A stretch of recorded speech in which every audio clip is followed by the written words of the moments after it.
Muito boa tarde, amados, a paz do Senhor Jesus seja convosco. Esse que vos fala é o pastor Rômulo, pela misericórdia, ministro do Evangelho de Cristo. E nessa tarde eu quero transmitir uma palavra para os nossos corações. Uma palavra que o Senhor Deus tem a transmitir. Eu quero compartilhar com os irmãos. Fala-nos da origem do pecado. Muitos não compreendem o porquê temos que passar por tantas aflições, porque o homem sofre tanto. E a única explicação do sofrimento humano é por conta do pecado. A Bíblia nos fala que a recompensa do pecado é a morte, mas o dom gratuito de Deus é a vida eterna. E por consequência, o pecado tem trazido morte, destruição, doenças, enfermidades, contendas, desunião. E nós temos visto que é uma atuação maligna, porque quando o pecado entrou na humanidade, foi algo que Satanás arquitetou, planejou e conseguiu efetuar. Nós vamos ler a palavra e nós vamos estar compreendendo a origem do pecado.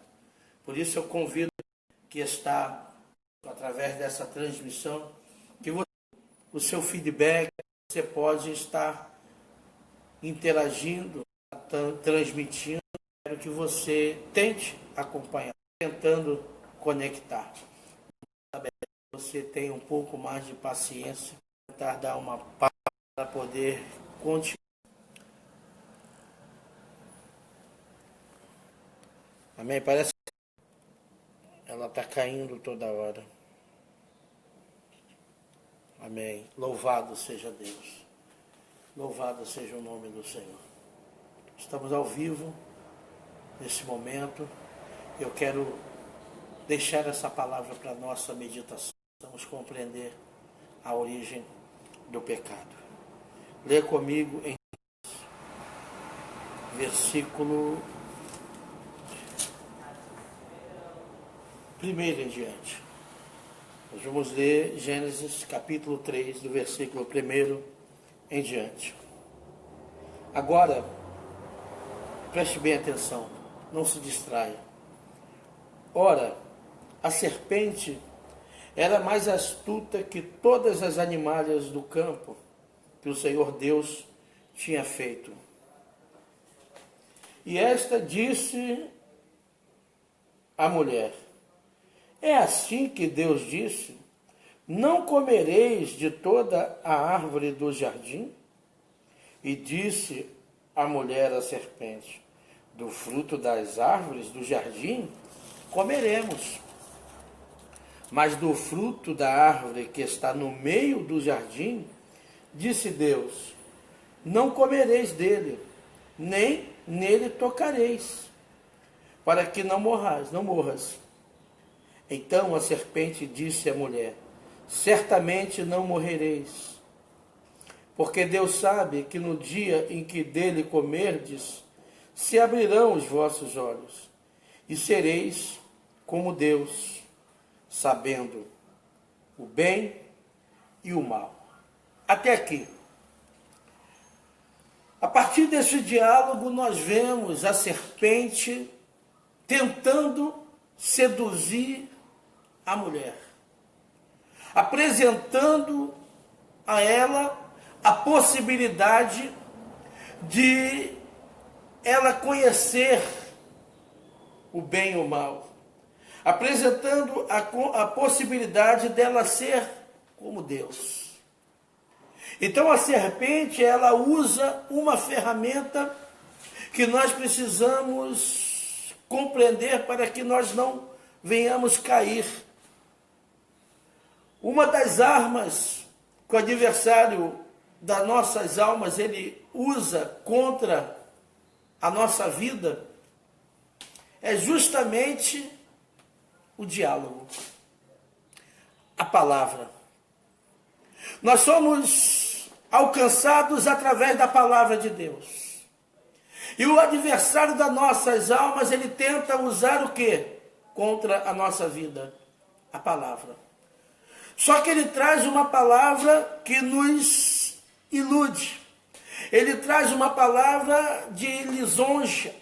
Ele traz uma palavra que nos engana.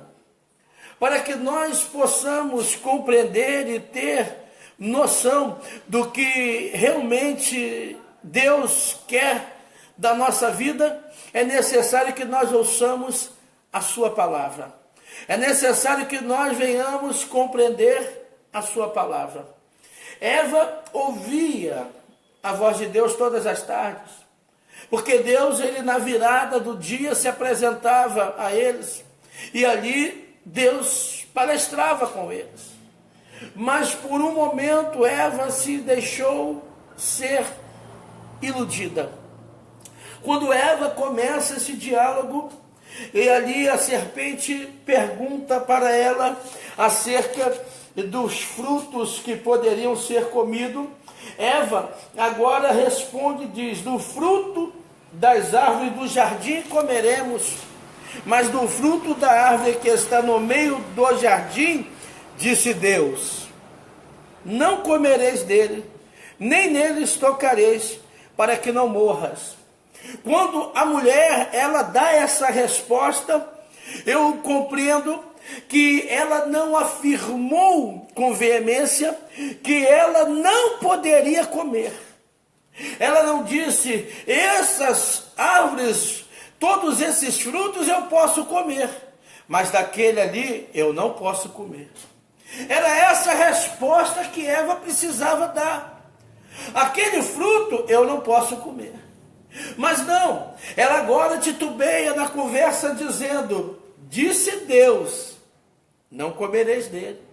Ou seja, existia uma incógnita, existia ainda uma dúvida, existia ainda uma incerteza, talvez, porque o fruto era agradável, talvez porque o fruto era desejável, talvez porque o fruto ainda não havia sido degustado por eles.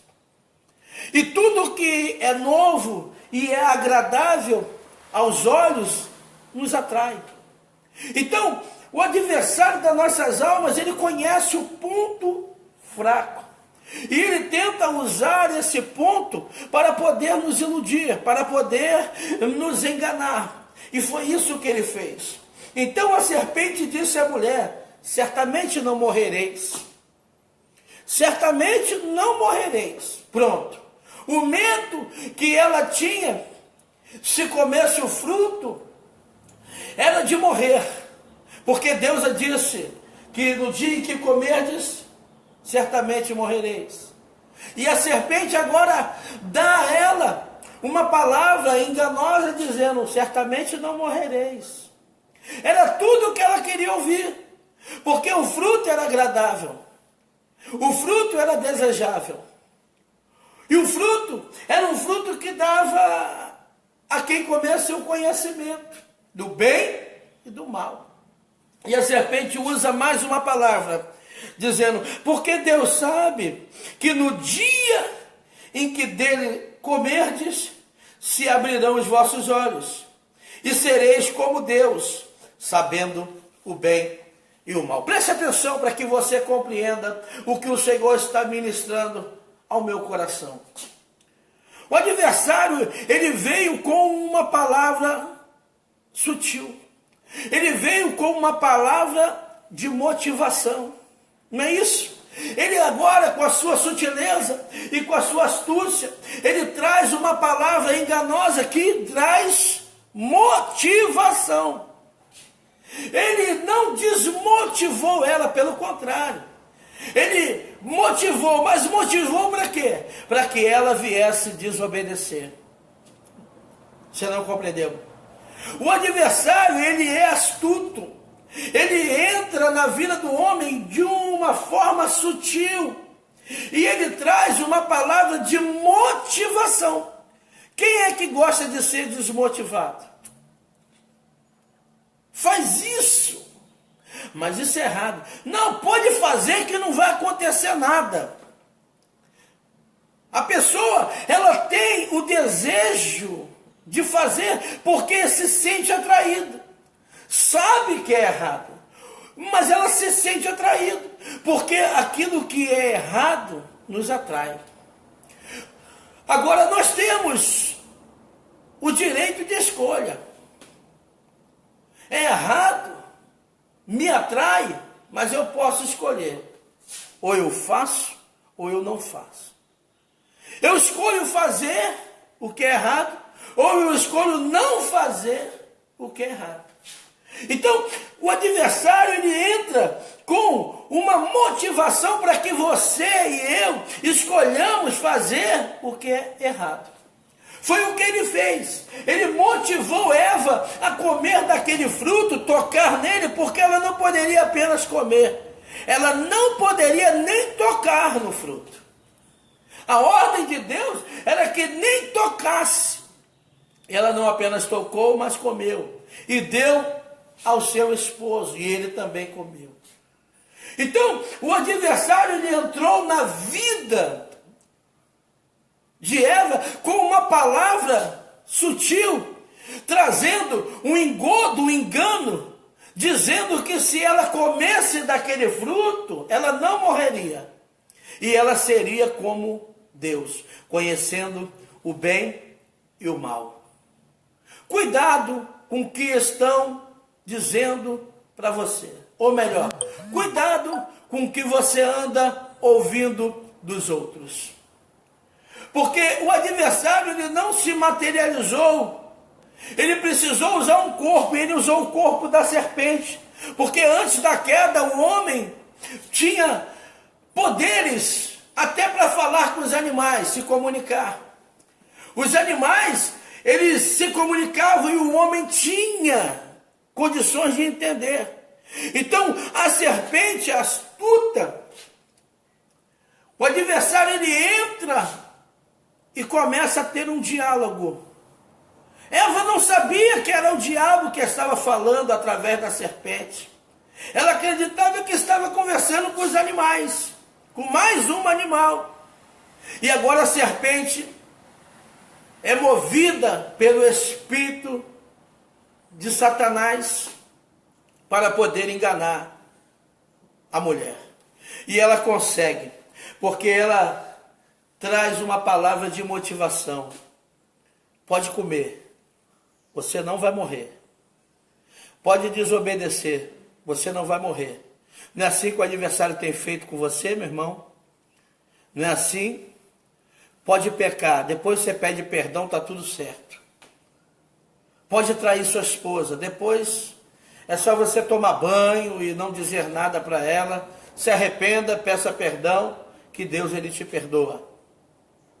Pode tirar esse proveito nessa situação e depois você pede perdão. Ei, é o engodo de Satanás. O diabo, ele não quer ver você sendo salvo. O diabo não quer que você tenha uma vida de santidade no Senhor. O diabo, ele está tentando roubar a tua salvação. Não dê ouvidos ao diabo. Não permita que ele te engane. Nadson Cerqueira. Não permita que o adversário da vossa alma te engane. Você que está ao vivo comigo, você que está online ouvindo essa ministração, o adversário, ele vai usar pessoas ou ele vai lançar setas. O apóstolo Paulo, ele agora recebe uma revelação, porque o homem precisa de revelação, mas a revelação que o homem precisa não é esse que te digo, não. É a revelação dada pela palavra. A verdadeira profecia, ela vem pela palavra. O Senhor, ele fala através do profeta, mas é necessário que aquele que ouve testifique se a palavra vem de Deus ou se vem do homem, ou se é alguma influência maligna tentando enganá-lo. Aleluia! Louvado seja o nome do Senhor. O apóstolo Paulo recebe essa revelação, preste bem atenção, louvado seja o nome do Senhor. E ele deixa relatado em Efésios capítulo 6, versículo 10 em diante, dizendo: revesti-vos de toda a armadura de Deus. Por quê? Por que revestir? Porque hoje nós precisamos ter o revestimento. Ele recebe uma revelação dizendo que a nossa luta, ela não é contra a carne e nem contra o sangue, mas contra as potestades e principados que habitam nas regiões celestiais. Ei, como que você vai lutar com principados e potestades? O seu corpo físico não tem poder para poder combater as astutas ciladas do adversário. Mas o seu corpo espiritual precisa ser revestido da armadura de Deus. É essa armadura que o apóstolo Paulo, ele deixou escrito: colocai o capacete da salvação. Para quê?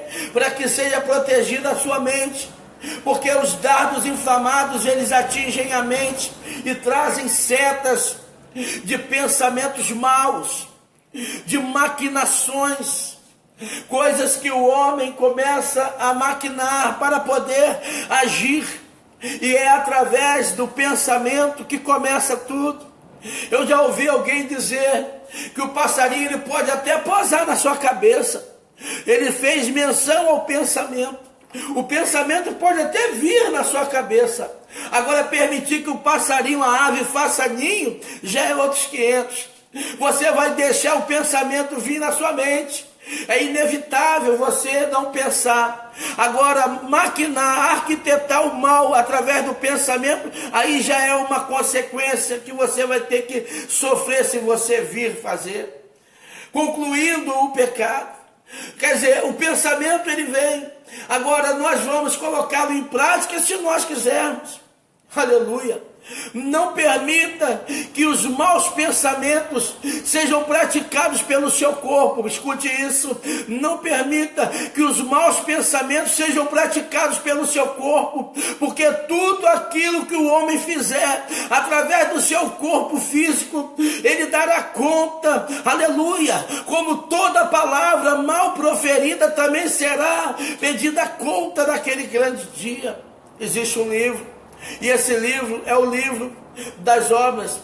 Existe um livro chamado, que no Antigo Testamento, não me recordo bem se foi Malaquias ou Zacarias, mas que fala sobre um memorial. Um memorial. Esse memorial são relatadas ali as obras dos filhos de Deus. Quando eu penso, é natural pensar. Agora, quando eu penso algo mal e pratico, eu já estou dando vazão ao pecado.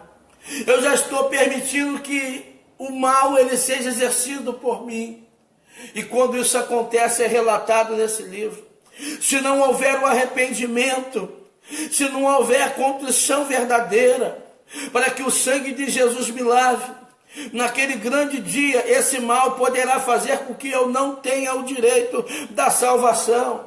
Não existe esse negócio de predestinação. Uma vez salvo, salvo para sempre. Ei, isso é mais um engodo do diabo. Você que alcançou a graça, você que recebeu a salvação através do perdão, do sacrifício de Jesus, precisa guardar a tua salvação em santidade. A Bíblia fala que devemos seguir a paz com todos e a santificação. Por quê? Porque sem a qual ninguém verá a Deus. Amado, não existe esse negócio que hoje eu sou santinho de Jesus, eu sou salvo. Nós estamos caminhando. Por isso que o apóstolo Paulo, quando ele foi indagado, ele disse: deixando as coisas que para trás ficam, prossigo adiante para o alvo da soberana vocação de Deus. Qual é o alvo? O alvo é Cristo. Nós não podemos acreditar que hoje aceitamos a Jesus e amanhã podemos mentir, podemos roubar, podemos nos prostituir, que está tudo certo. Já aceitamos Jesus, estamos salvos. Não, aceitamos Jesus é o primeiro passo. O segundo é não roubar. O segundo é não mentir. O terceiro é não se prostituir. E por aí vai, uma série de questões, uma série de coisas que nós praticamos. E que se dermos vazão a isso, perderemos a salvação. Ei, você que está ouvindo essa palavra, talvez não seja o que você gostaria de ouvir nessa hora. Mas eu não diria outra coisa, sabe por quê? Eu estaria mentindo para você. Esse negócio de falar da prosperidade, que Deus vai te dar a bênção, que Deus vai te dar vitória, basta você entregar R$1.000, basta você fazer um voto de R$10.000, isso é mentira. Aleluia, é necessário ofertar a Deus o sacrifício vivo, santo e agradável ao Senhor. Deus não quer o seu dinheiro, Deus quer o seu coração convertido. Deus não quer os seus bens materiais, Ele quer a sua alma arrependida aos pés da cruz. Aleluia, por isso que em 2 Crônicas capítulo 7, no versículo 14, está escrito: se o meu povo, que se chama pelo meu nome, se humilhar, orar e buscar a minha face e se converter dos seus maus caminhos, então eu, diz o Senhor, ouvirei dos céus, perdoarei os seus pecados e sararei a sua terra. Ei, você não entendeu? Se o meu povo, eu e você somos povo de Deus. Mas para que nós venhamos ter a atenção de Deus, para que Ele ouça a nossa oração, primeiro, é necessário se humilhar. Se o meu povo que se chama pelo meu nome, se humilhar, orar, buscar a minha face, é de qualquer jeito. Para buscar a face de Deus, primeiro você tem que se humilhar. Primeiro tem que orar, buscar a minha face, se converter dos seus maus caminhos. Aí sim, o Senhor ouve do céu, Ele perdoa o pecado e sara a terra. Sabe o que significa sarar a terra? Eu vou te dizer o que é sarar a terra. A terra doente, ela não produz nada, produz? A terra, ela improdutiva, é uma terra doente.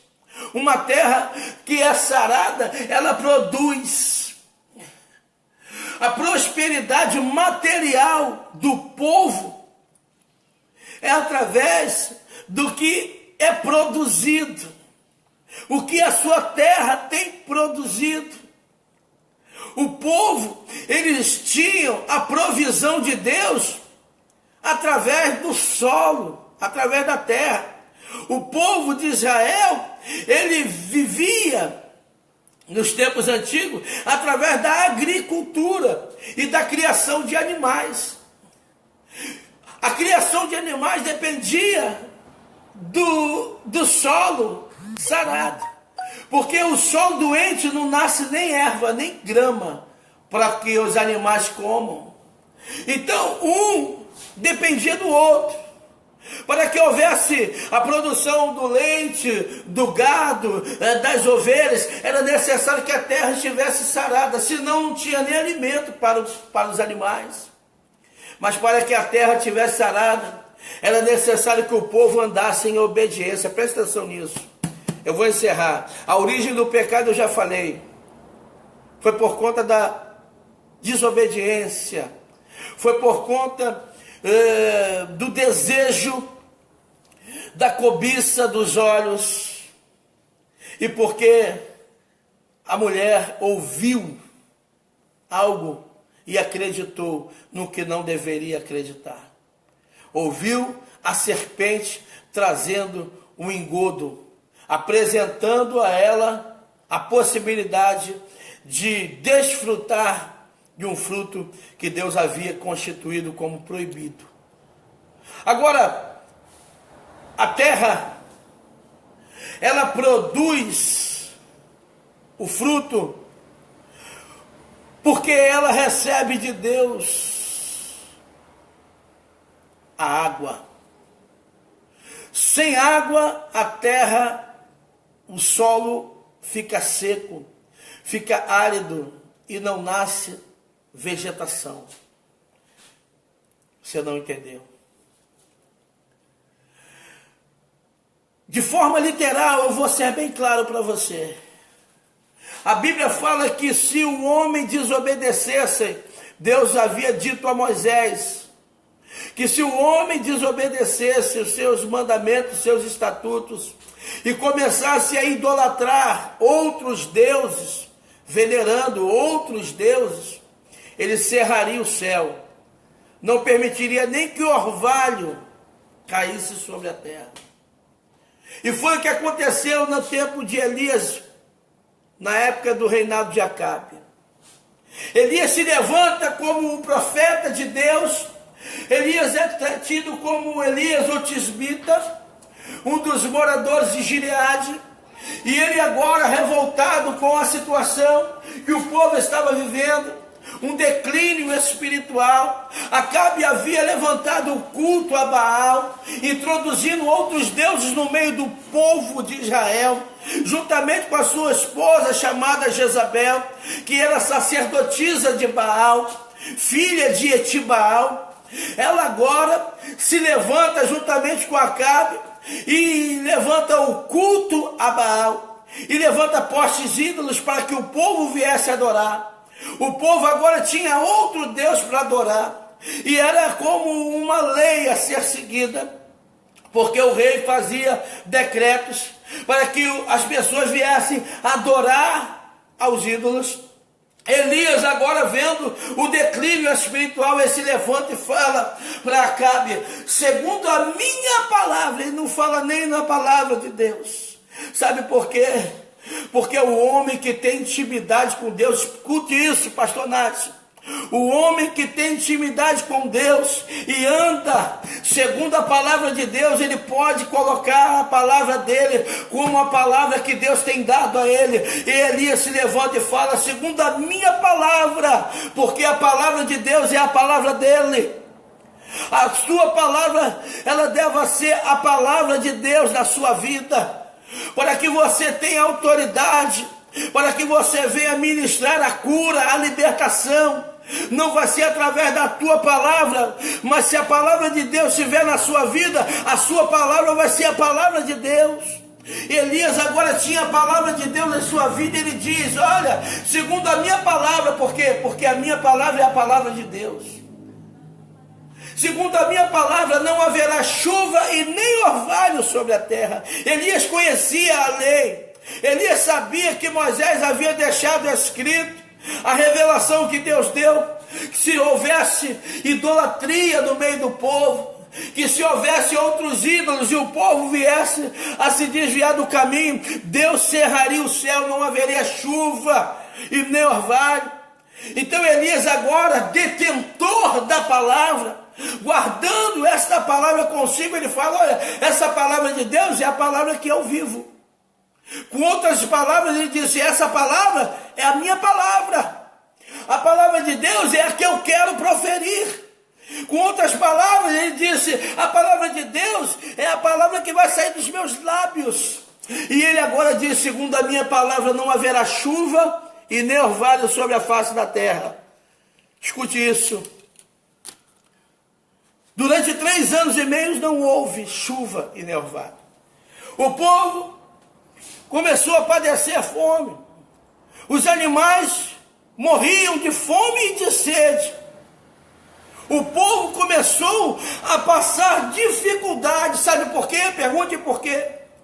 Porque o povo estava andando segundo a desobediência.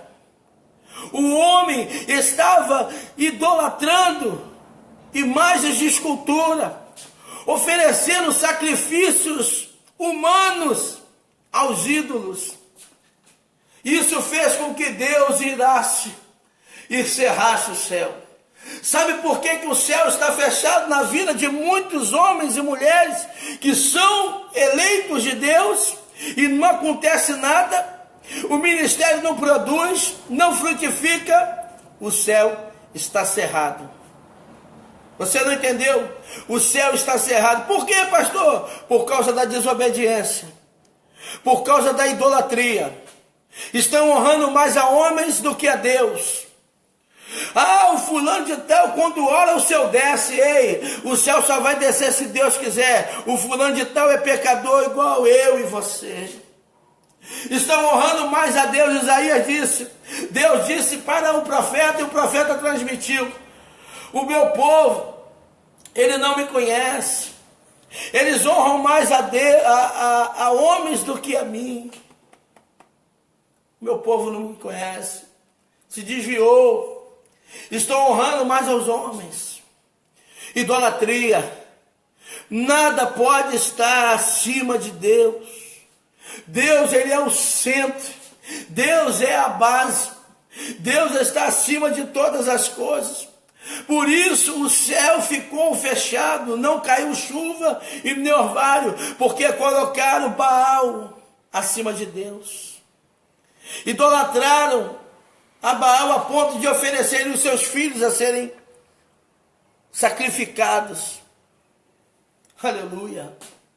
E quantas pessoas têm sacrificado, não para Deus, mas para o homem. Não para Deus, mas para ídolos. E isso traz abominação. Então, o segredo para que a sua terra ela venha a ser produtiva é você estar debaixo da obediência de Deus. O seu Deus, ele está acima de todas as coisas. O seu Deus não pode estar abaixo do seu bem material, do seu patrimônio. O seu Deus não pode estar abaixo da igreja, da denominação, da placa que você segue.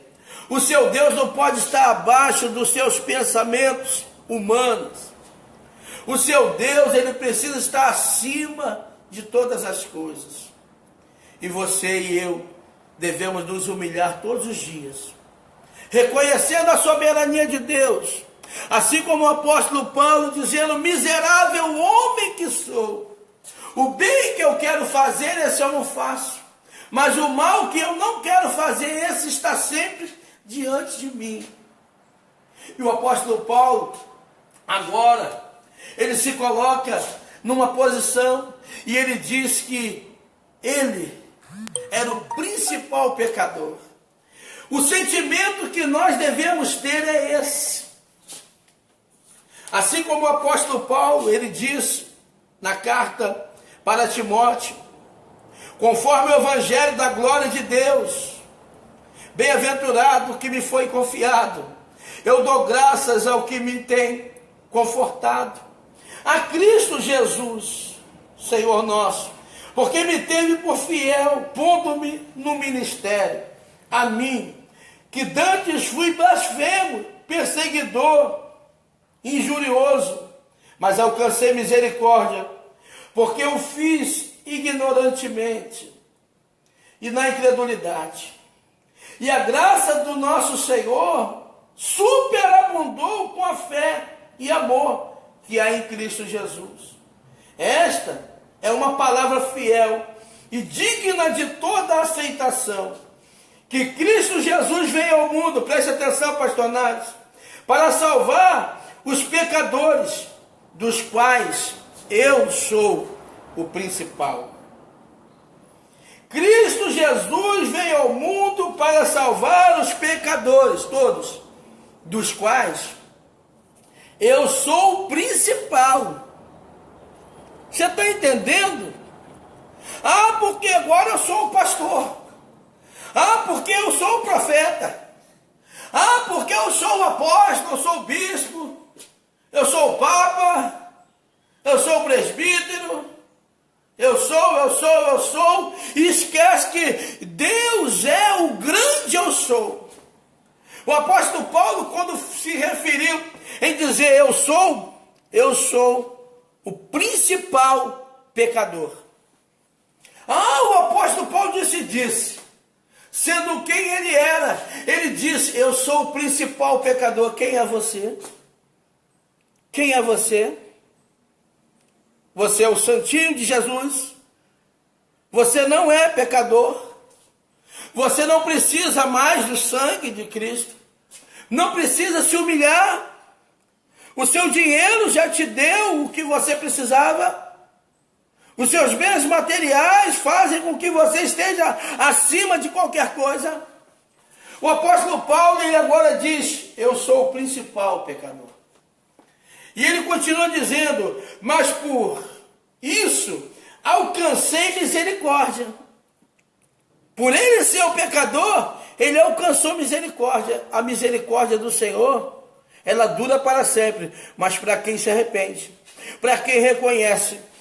Mas por isso alcancei misericórdia, para que em mim, que sou o principal pecador, Jesus Cristo mostrasse toda a sua longanimidade, para exemplo dos que também haviam de crer nele, para a vida eterna. A longanimidade de Deus. Longanimidade é se colocar firme em favor daquele que não merece. Isso é a longanimidade. Se colocar diante de alguém e falar: não, esse aqui deixa que eu cuido. É assim que Deus está fazendo com você. Você não merece, mas Deus, ele te ama. A graça do Senhor diz que é um favor não merecido. Ou seja, nós não merecemos, somos pecadores, mas a graça do Senhor, ela me alcançou. A graça do Senhor, ela te alcança. Nós não merecemos, mas a graça do Senhor, ela vai de encontro a você agora. Começa a ser cheio dessa graça. Essa graça vai fazer a diferença na sua vida. Essa graça vai te revestir da armadura de Deus. Essa graça vai te dar encorajamento que você precisa para caminhar na presença de Deus. É essa graça que nos envolve hoje. É a compaixão, é a misericórdia. Receba o que eu estou recebendo da parte do Senhor. Como principal pecador, eu faço das palavras de Paulo as minhas palavras. Miserável homem, dependente da graça e da misericórdia, de mim mesmo eu não estaria nem aqui falando essas palavras. Não tenho mérito nesse vídeo que está sendo postado. Toda honra, toda glória seja dada a Ele. Todo louvor seja dado a Ele, pertence a Ele, é dele, e para Ele são todas as coisas. Comece a adorar e vai recebendo a palavra que está sendo ministrada, porque esta palavra produz vida eterna. Essa palavra não te leva para o pecado, mas ela te traz para a presença de Deus. Receba esta palavra, receba esta palavra. Seja cheio da graça de Deus, seja cheio do Espírito Santo e comece a adorar, comece a glorificar o nome dEle. Adore a Ele, adore a Ele, adore, adore, adore a Ele. Oh Espírito Santo, Pastor Johnny Pierre, Deus é contigo, amado. Aleluia, Deus é contigo, amado. É tão difícil tirar um tempo como esse para poder gravar uma mensagem. Estamos na era da tecnologia. Estamos numa posição em que o Senhor nos constituiu como ministro do Evangelho. Porém, o tempo é escasso. São tantos afazeres. Se nós não deixarmos os afazeres de lado para tirar esse tempo, para poder trazer algo para edificação da igreja de Cristo, não iremos fazer. Para que eu estivesse aqui agora, eu tive que parar o meu trabalho para poder estar transmitindo essa palavra. O que você está ganhando com isso, pastor? Eu estou ganhando o que você também está recebendo. A graça de Deus sobre a minha vida, o favor não merecido, Aleluia! Deus sabe de todas as coisas. Ele sabe, conhece as suas fraquezas, as suas limitações. E é através da sua fraqueza que Deus ele fortalece você. A Bíblia fala que o poder de Deus se aperfeiçoa na minha fraqueza. Ei, quando penso que estou fraco é que estou forte. Você está fraco, receba uma injeção de ânimo e se levante, ponha-se de pé e comece a adorar a Ele, porque o poder dele se aperfeiçoa na minha e na tua fraqueza. Arabadacá, oh, Rabachurianda, receba o poder de Deus que se aperfeiçoa na tua fraqueza. Diga: o fraco estou forte. Receba aí, irmão, o que você precisa para caminhar, pastor Nadson. Receba aí, pastor Johnny Pierre. Receba a unção de Deus sobre a sua vida e seja cheio do poder de Deus, porque esse poder se aperfeiçoa na fraqueza. Poderíamos estar falando de qualquer outra coisa. Talvez se estivéssemos comentando sobre o futebol ou sobre a política, a atenção de alguns estaria sendo redobrada para que viesse a estar prestando atenção em tudo que está sendo dito através dessa transmissão. Talvez estivessem várias pessoas comentando ao mesmo tempo, sem que ao menos eu tivesse condições de ler e ver quem estava participando. Mas quando se fala da palavra de Deus, quando se fala de santidade, de renúncia, de abrir mão do pecado para andar em santidade com Deus, são poucos. Por isso que a Bíblia nos revela que muitos são chamados e poucos são os escolhidos. Mas os escolhidos de Deus têm um lugar preparado. João capítulo 14, versículo 6, Jesus se levanta e diz: eu sou o caminho e a verdade e a vida, e ninguém vem ao Pai se não for por mim.